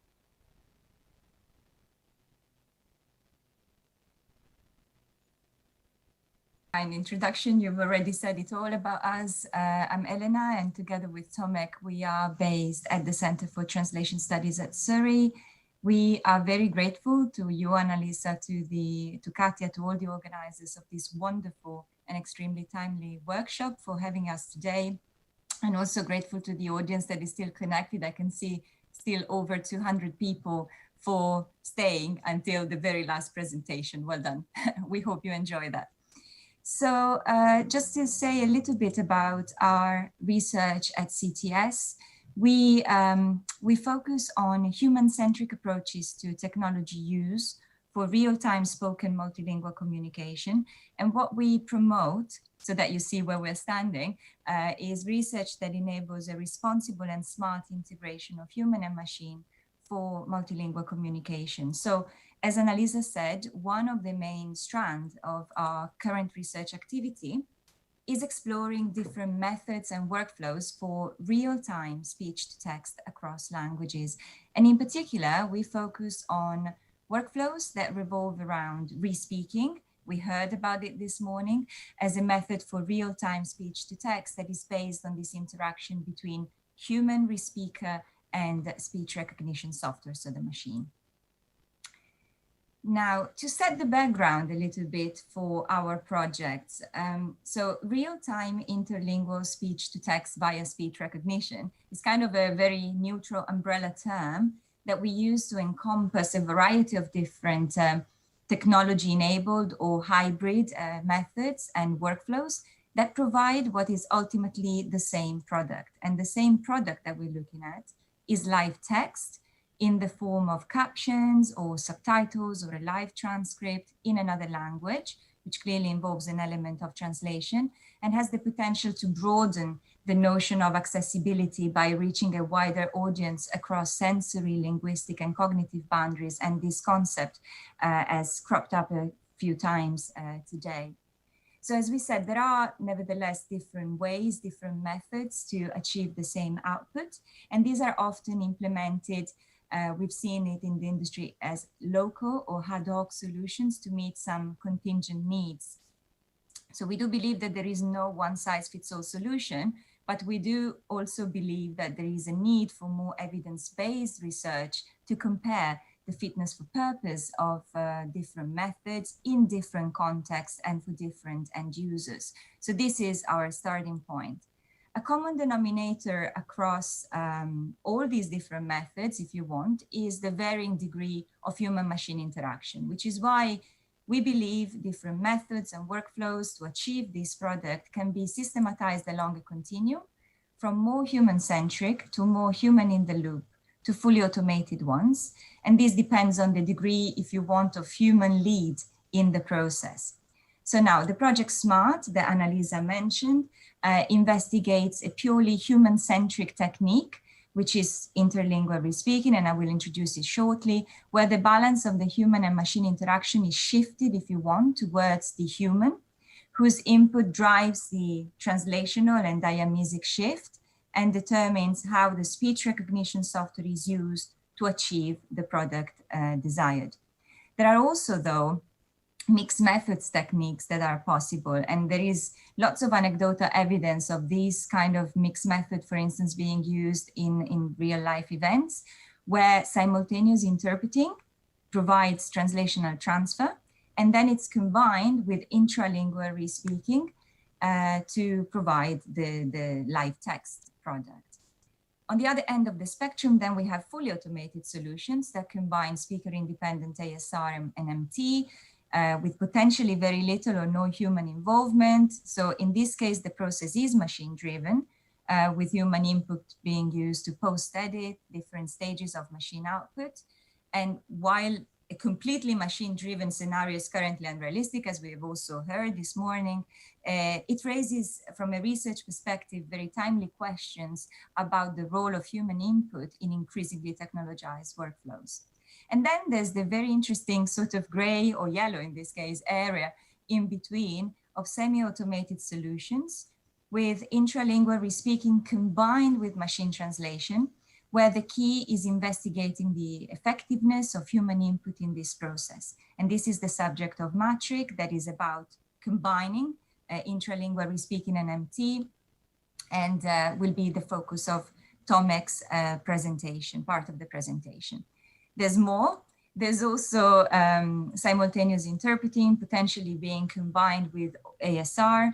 And this would require, again, additional human post-editing input because no speaker-independent ASR system at the moment can ensure fully accurate recognition, segmentation, and punctuation of natural speech under any circumstances. So this is just to provide you with an overview of potential methods and workflows that can be used to achieve the same product. Now, against this background, let me say a few more words about SMART. So SMART, Annalisa has already said, stands for Shaping Multilingual Access Through Respeaking Technology. It is a project funded by the Economic and Social Research Council UK. It started in July, so a few months old, and it is led by Surrey, but it relies on, and I'm very happy about that, on a large consortium of academic and industry stakeholders. So clearly we have Annalisa from UNINT, Pablo Romero Fresco from Vigo, a range, as you can see on the slide, of access service providers and a broadcaster, Sky. So it's really co-creation and collaboration in this field. The project investigates, as I said, interlingual respeaking and as a human-centric method, so on the one end of the spectrum, and as an emerging and rapidly evolving practice for live subtitling via speech recognition. So just for those of you who might not know what interlingual respeaking is, it's a complex form of human-machine interaction where you have a language professional that translates simultaneously some live spoken input to speech recognition software that turns what is being said, as you can see, into written text displayed on screen, ideally with the minimum delay possible. So in its process, we can say, I like to call it a simultaneous interpreting 2.0, because in addition to the usual challenges of simultaneous interpreting, language professionals need to add punctuation orally, articulate and control their prosody very well, to optimize recognition, provide on-the-go editing for readability of the product, etc. But as we know, respeaking is not new in itself. We heard this morning it's being used to produce live subtitles in the same language for deaf and hard of hearing audiences, and more in live events. We heard from one of the presentations this morning about town councils meetings, but also conferences, lectures, museum tours to make them more accessible. So in its interlingual variant, respeaking clearly is evolving rapidly because it has the potential to provide an even more inclusive service. Practice and research are in their early stages, and there are still some open questions about, around the extent to which this method is feasible for the human that is carrying it out, the contexts that are best suited for this practice, the challenges involved in the process, the quality or accuracy, I'd rather say, of the final product, etc., etc. So there is a need for more empirical and evidence-based research to address some of these questions at least. And SMART is actually aiming to collect now the first extensive base of empirical data to explore how language professionals from different backgrounds perform interlingual respeaking after receiving some specialized training in this technique. So of course, we do build on existing work. There's a very recently completed project called ILSA, Interlingual Live Subtitling for Access, that has already done some very interesting research in this field. But the originality of SMART, I believe, lies in the combination of methods to collect, triangulate, and correlate different human variables. So not only variables related to how you perform the task, but also cognitive variables, interpersonal measurements. And we can rely on our collaboration with the School of Psychology and neuroscientists at Surrey to be able to collect data in that domain. So we have mixed method approach, and I'll be happy to elaborate on that with any of you that are interested in finding out more. But the bottom line is that we broaden the perspective on this practice in order to gain insights into how different factors moderate skills acquisition and performance. So to finish off this part, as part of the study, we are developing an online course in interlingual respeaking that includes some training for testing, as we call it, in this technique that is tailored for language professionals. So we're not focusing on trainees. We want to recruit language professionals from different backgrounds, including spoken and sign language interpreting or translation, live and non-live subtitling. So to see whether, and if so, how language professionals can cope with this new hybrid technique, and whether they can capitalize on some of their existing skills or acquire a new one to add interlingual respeaking to their profile. So we are hoping to recruit around 50 language professionals, and we would like to take this opportunity to basically ask any of you that you think you might meet this criteria to get in touch, not to hesitate, and to find out more about our project that we hope will help us optimize then a final upskilling course, inform the debates on working standards, best practices and guidelines on the implementation of this service, and also inform from a human perspective current debates on the semi and full automation of workflows following, as we know, advances in machine translation and ASR. So it is a great opportunity for those of you out there who are interested in upskilling to shape up a practice and co-create knowledge with us. And this is just to let you know that we have finished off the conceptual development phase of the project, and we are embarking on what we call the training for testing phase. So we will be running our online upskilling course starting from March 2021, and the registrations will open soon. There's some language pairs that we are going to cover, English and Spanish, French, or Italian. So do get in touch if you're interested, and we can send you more information about the course content and timing. And now I leave the floor to my colleague Tomek, who will be talking about the other project, MATRIC. Thank you, Elena. Thank you, organizers. I will briefly, very briefly, because I know it's already late and everybody has been at the screen for many hours now. I will briefly go through MATRIC, trying to also refer to previous presentations. So MATRIC is part of our research agenda at the Center for Translation Studies, funded by the E3 grant, and it stands for Machine Translation and Respeaking in Interlingual Communication. The team is Elena, Sabine Braun, Constantino Rassan, and myself. Next slide. So the first thing is, why implement a project like a pilot initiative like MATRIC? The thing is, we wanted to take a look at a workflow that is situated somewhere in the middle of the continuum that Elena showed a couple of minutes ago. That is, we wanted to look at a semi-automated workflow. And the reason for that is here, I have to refer to Bianca's and Claudio's presentation. Before embarking on MATRIC, we did some tests with fully automated ASR and then automatic translation of ASR. We also used Azure for that. We thought that there could be an advantage to including a human being in the process as well, in order to eliminate some problems that are still faced by automatic speech recognition, especially speaker-independent automatic speech recognition. But on top of that, there is also developments in deep learning. We have better MT, but still many challenges that make speech-to-speech, fully blown speech-to-speach challenging. Besides, we have growing interest in multimodal diamesic communication and also evaluation of such communication. And I'm very glad again that Claudia and Bianca referred to the challenges posed by comparing data from machine output, written data, and transcripts of interpreter output. This is a challenge for this project as well. I will refer to it in a few minutes.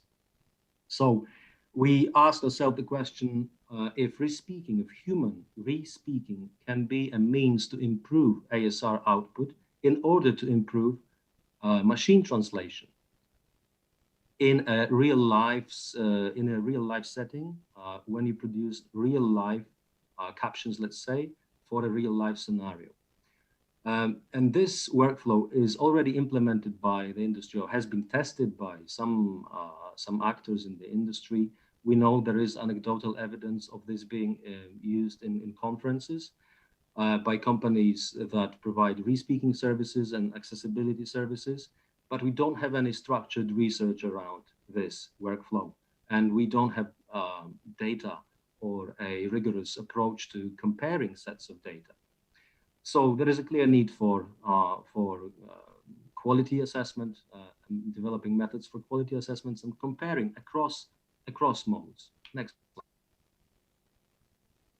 So what's the workflow? The workflow is, we used video recordings from the European Parliament of authentic plenary sessions that were actually interpreted. We had access to interpretations in the 6 languages that we are investigating in this pilot project. The plenary sessions were delivered by both native and non-native speakers, partially read out, partially improvised, as is the case very often in the European Parliament. Then that data was intralingually respoken by professional English re-speakers using speaker-dependent ASR. In our case, it was Dragon. And then output from Dragon was fed into MT. Because of the setting, because of the environment of the source videos, we thought we would use e-translation, and that's what we are going to do and what we have already done for a small sample of the data. Then we have output from MT. That output is going to be compared to transcripts of simultaneous interpreter output from that particular video, from that particular event. But our point of reference will be the transcript of the original.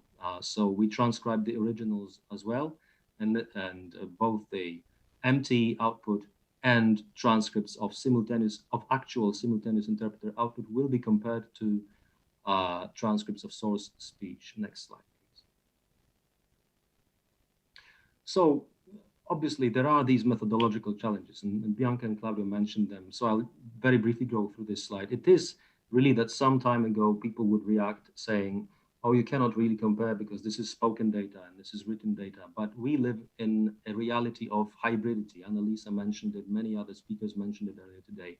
So we are faced with the necessity to compare such data sets. And it really is happening when we are watching subtitled content, when we are attending conferences with subtitled content, with subtitled content in many languages sometimes, or even when we are using messengers or chat applications where there is a voice recording capacity, or we are mimicking spoken speech when we are writing these text messages. So this is happening. It's a matter of designing and testing out methods to compare such data sets. Next slide, please.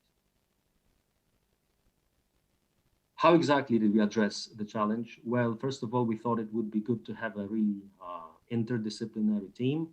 In our team, we are combining different skill sets: interpreting and translation technology, computational linguistics, software development, knowledge of re-speaking and automatic speech recognition solutions.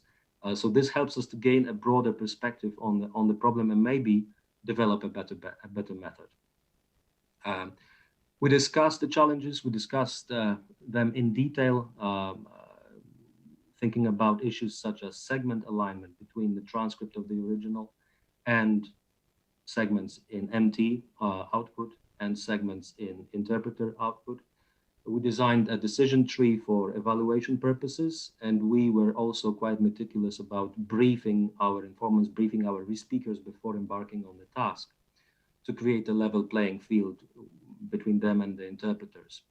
And also we quite carefully selected the speeches from the EP context. It was not random, like in the case of Claudio's and Bianca's project. We were looking at texts that we would call representative of the genre that you can encounter there. And importantly, we are building on the experience from re-speaking research, especially Pablo Romero Fresco's NER and NTR, the models and the formulas for. We need to remember that MATRIC is a pilot. It's a pilot initiative where we are trying to see what ideas are working. Perhaps, with this hope that this will turn out into something bigger, where we can compare bigger data sets, collaborate to make things more user-friendly for our evaluators.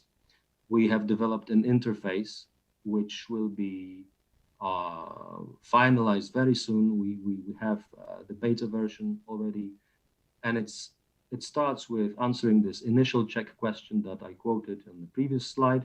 On the right-hand side, you see the preview. So we are presenting the context for the target, for the segment that we are looking at, and the very segment, the segment pair actually, the source and the target. So every time the evaluator looks at the text, he or she sees the context as well in order to aid evaluation.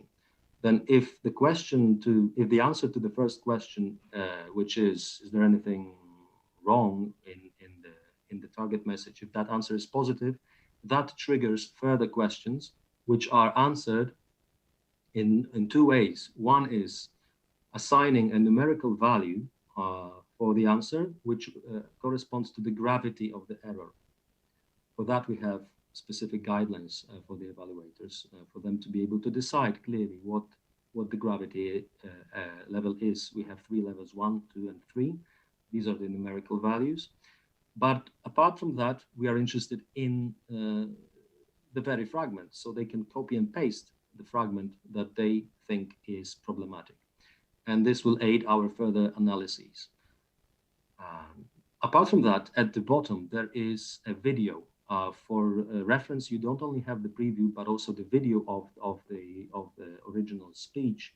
This will aid and help evaluators resolve any borderline cases if there are some. And right now I can ask for your cooperation, collaboration, if there is anybody interested in taking part in this pilot initiative as an evaluator of interpreter content and machine translated content from re-speakers, then we will be looking for people who have English and one of the following languages: Spanish, German, Italian, Romanian, Polish, and French. And we'll be embarking on this evaluation process very, very soon. This is the timeline. We have completed the planning already. Of course, spring and summer 2020. The data collection from re-speakers is complete already as well. And now we are embarking on data collection from evaluators. This is the data that we'll subsequently analyze, hoping to close out the project by the end of the year. And by that time, we hope that we'll have conclusions and also recommendations for a rollout of maybe a bigger initiative that it will include a bigger sample of data and bigger sample of evaluators as well. So we hope that this presentation will also trigger some collaboration, maybe in future initiatives related to this project. Next slide, which is the final slide. Thank you very much for your attention, and please get in touch with us if you think that any of the things that I have mentioned are interesting, that you would like to become part of it, part of the evaluation process, and then later maybe our joint research. Thank you. Grazie Elena, grazie Thomas, o Tomek anzi, perché ormai ti posso chiamare anch'io col tuo nomignolo, ci conosciamo di persona. Io sarei sicuramente interessata a darvi una mano perché il progetto mi interessa molto, per cui per l'italiano avete un valutatore se mi volete, sono qua e lo dico pubblicamente, ormai mi sono compromessa. I've spoken my mind, and that's it. I don't know whether there are questions. Yes, there's a question from Claudio.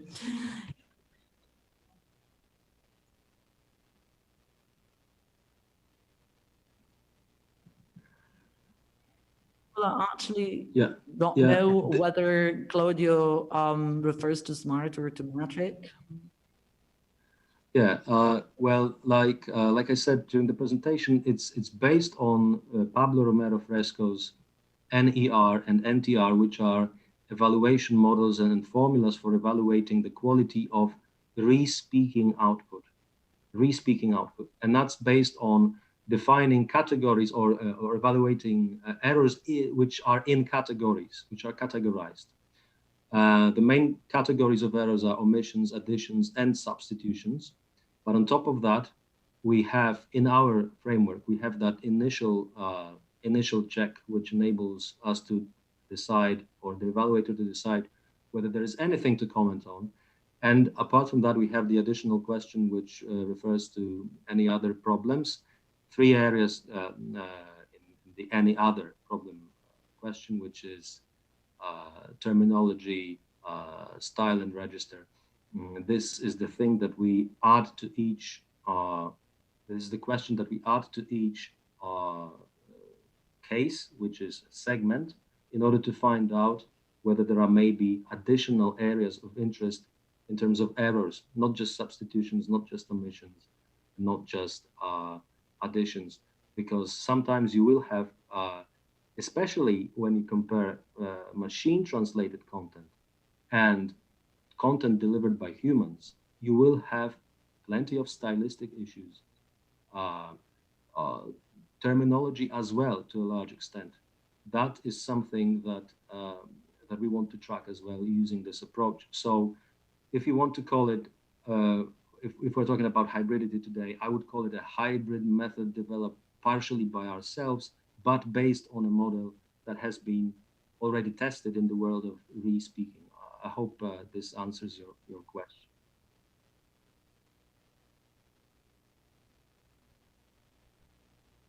that are derived from NER and NTR, so more content-related errors, but then also form-related errors, which is why we look at the style, register, grammar, which is an important element.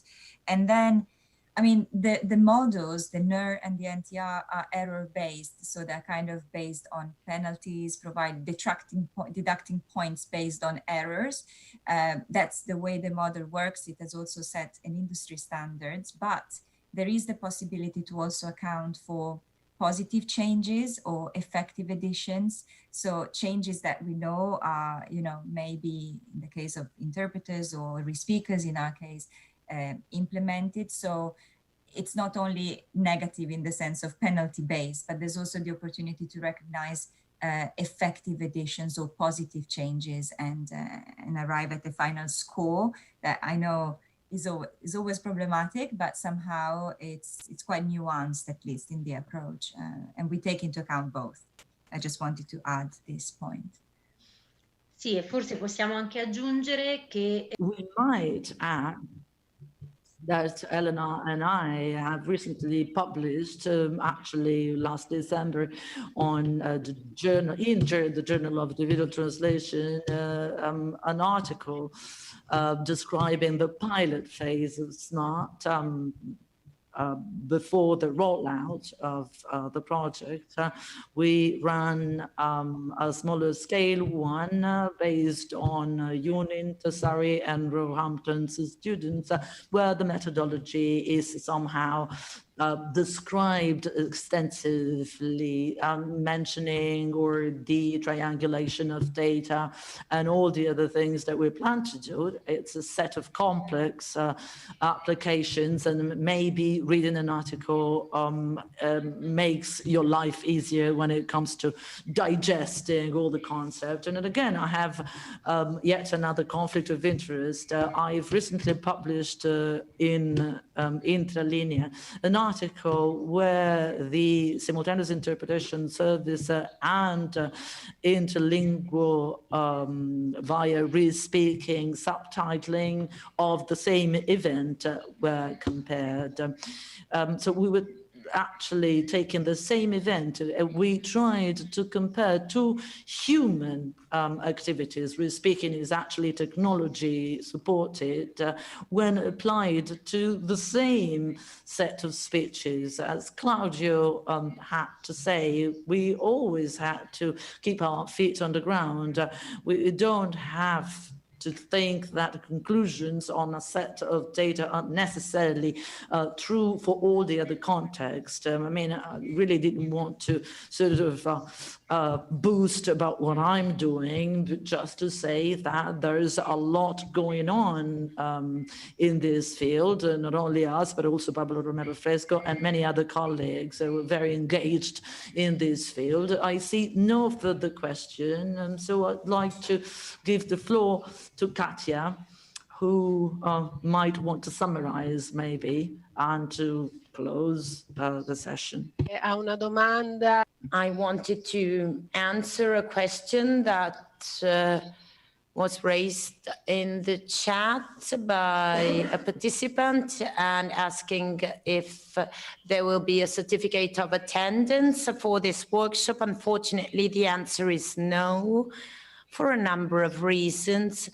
Mainly the fact that because you didn't have to subscribe in order to participate to the workshop,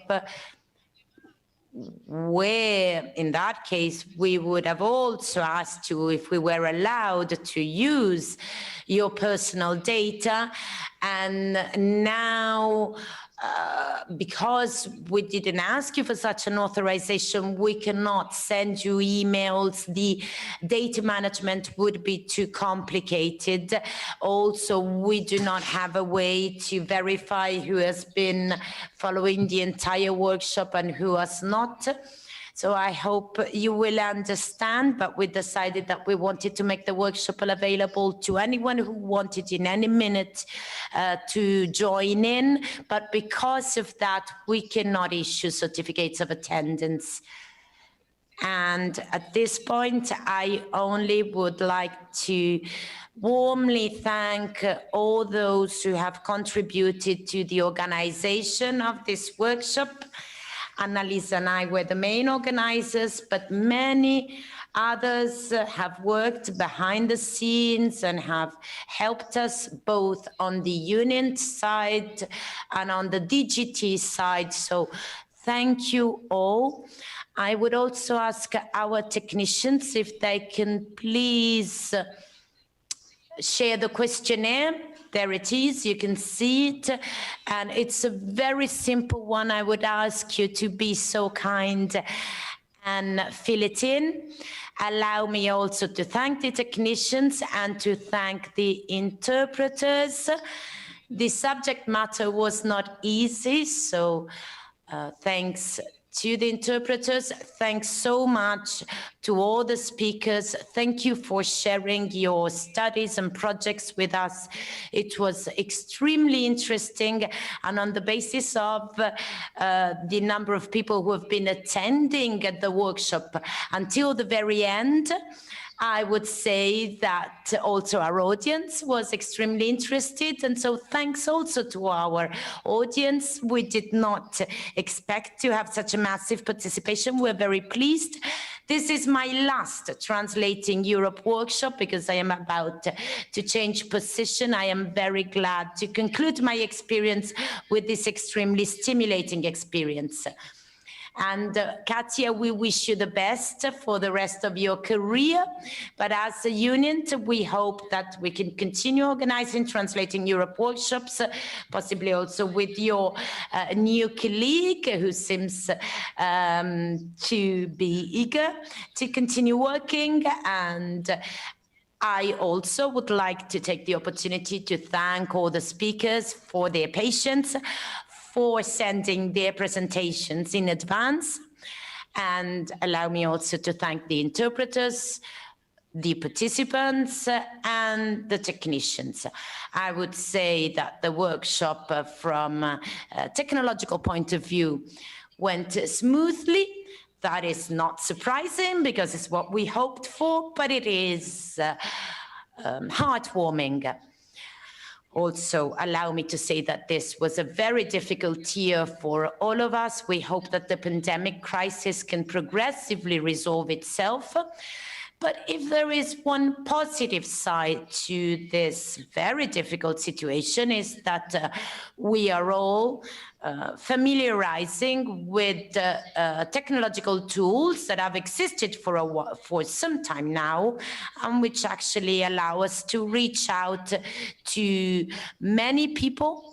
So I hope that in the future, of course, we will go back to events in presencia with nice coffee breaks when we can have a chat. But I hope that we will continue streaming also these events, because being in a position where you can follow events such as this one from your home or your office, that's a wonderful opportunity. It would have been a great opportunity for me when I was in college. And so I am glad that this opportunity exists today, and I will stop here. So thank you all, and see you at the next workshop. Have a lovely evening.